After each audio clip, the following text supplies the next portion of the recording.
Terakhir dari Prof. Saldi, Pak Wakil, silakan. Terima kasih Pak Ketua. Tadi kalau yang mulia Pak Daniel mengatakan sisa-sisanya, saya lebih sisanya lagi. Jangan-jangan nggak ada sisanya yang mau saya tanyakan ini. Terima kasih kepada Pak Menteri Menko dan Ibu Menteri. Saya lebih banyak mengaitkan ini dengan permohonan kedua pemohon ini, baik permohonan nomor 1 maupun permohonan nomor 2.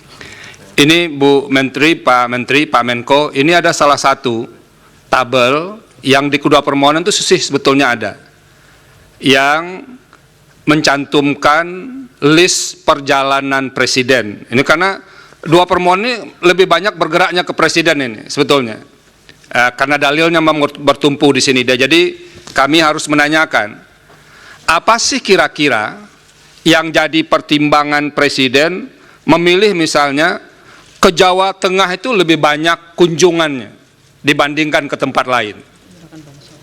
Ini yang berkaitan dengan kunjungan yang ada pendistribusian bansosnya. Nah, itu yang didalilkan oleh pemohon. Nah, kalau ini kami bisa dibantu menjelaskannya, itu akan lebih mudah kami, apakah yang didalilkan pemohon itu bisa dibenarkan atau tidak. Nah, tolong kita dibantu ini oleh 4 menteri ini berkaitan dengan ini.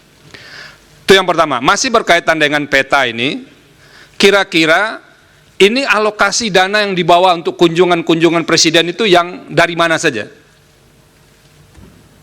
Pak Menko dan Ibu Menteri, ini satu yang terkait langsung dengan permohonan yang diajukan oleh kedua pemohon. Yang kedua, ini kan sering dilakukan pertemuan ya, Pak Menko tadi bilang, Pak Menko PMK maupun Menko Perekonomian sering dilakukan pertemuan. Dalam suasana pertemuan yang sudah berhimpitan dengan jadwal pemilu itu, ada enggak warning dari yang melakukan pertemuan ini, terutama warning yang berkaitan dengan sensitivitas suasana pemilu. Jadi misalnya ada yang mengingatkan, kita harus hati-hati juga, jangan kita menjalankan agenda yang sudah disusun dalam APBN, lalu diterjemahkan sebagai kegiatan politik.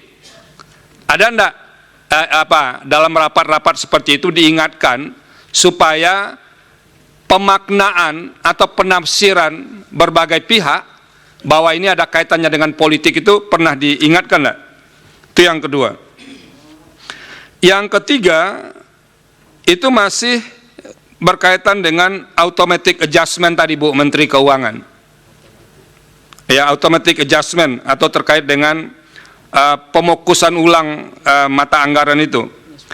Seberapa sering sih sebetulnya dalam 5-6 tahun terakhir itu dilakukan di awal tahun? Nah itu, dilakukan di awal tahun. Biasanya kan kalau mau ada pengetatan di berbagai kementerian dan lembaga itu kan setelah tahun berjalan begitu. Nah ini dilakukan di awal tahun. Pernah nggak ada pengalaman-pengalaman sebelumnya yang di awal tahun itu sudah dilakukan? Dan itu yang dikemukakan oleh kedua pemohon, yang dana 50 triliun lebih itu yang katanya jangan-jangan dana itu yang dimanfaatkan untuk menghadapi pemilu ini. Nah itu kedua pemohon clear menyampaikan seperti ini. Tolong kami dibantu untuk menjelaskan soal-soal yang begini. Yang keempat atau yang ketiga, Bu Menteri, ini Bu Menteri Sosial ini kalau dilihat postur anggaran perlindungan sosial 2024 itu kan ada belanja lain-lain yang jumlahnya ini kami gunakan kemarin dari, oh ya ini dari apa? Pak Menko, ini ada 42,3 triliun. Jadi lalu diterangkan di bawah yang lain-lain itu ada, misalnya termasuk BLT mitigasi risiko pangan sebesar 11,3 triliun.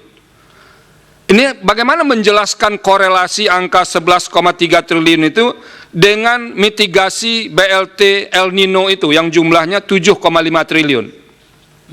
Ini berhimpitan atau tidak ini Pak Menteri dan Bu Menteri yang disampaikan di data ini?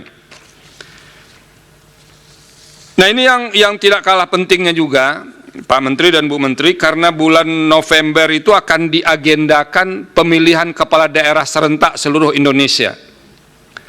Karena nanti muaranya akan datang juga ke Mahkamah Konstitusi, terutama yang mendalilkan ini kepala daerah, apalagi yang masih aktif sekarang, itu menggunakan dana seperti yang didalilkan mirip-mirip seperti hari ini.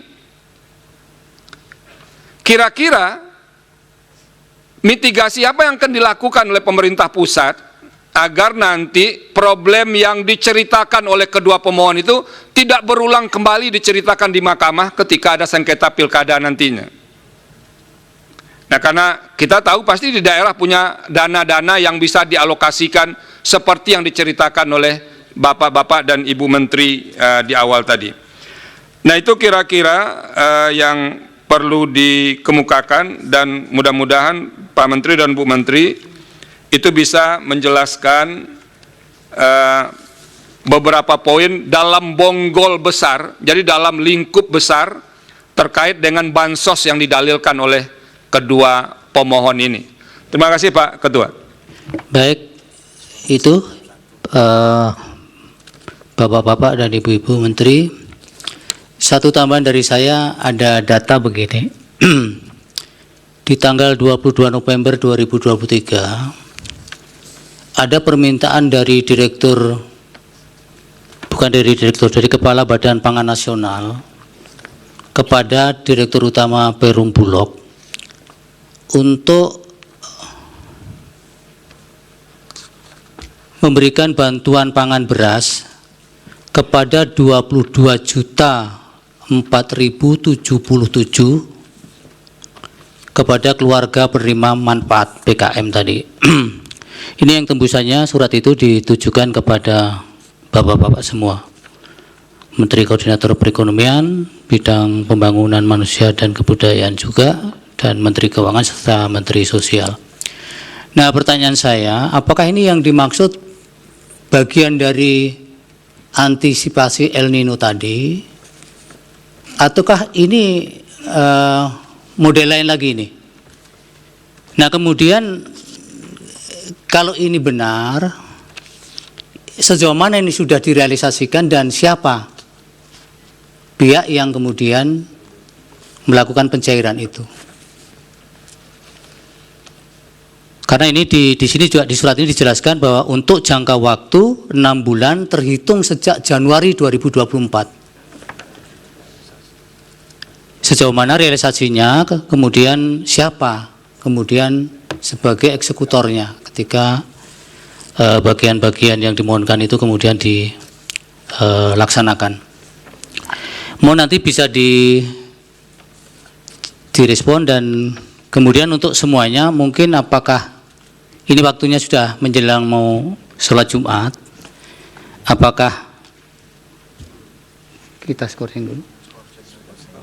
Ya, kami sepakat untuk men-skorsing sidang ini sehingga nanti habis sholat Jumat baru para bapak-bapak dan ibu-ibu bisa merespon ini, dan mudah-mudahan juga bisa ada waktu untuk mempersiapkan jawaban-jawabannya. Jam 13. Itu, jadi untuk mempersiapkan respon atau jawaban dari Bapak-Bapak dan Ibu-Ibu Menteri, dan kemudian bagi yang melaksanakan sholat Jumat juga bisa melaksanakan sholat Jumat, maka sidang diskorsing hingga pukul 13 waktu Indonesia Barat. Hadirin dimohon berdiri. Yang Mulia Majelis Hakim Konstitusi meninggalkan ruang persidangan.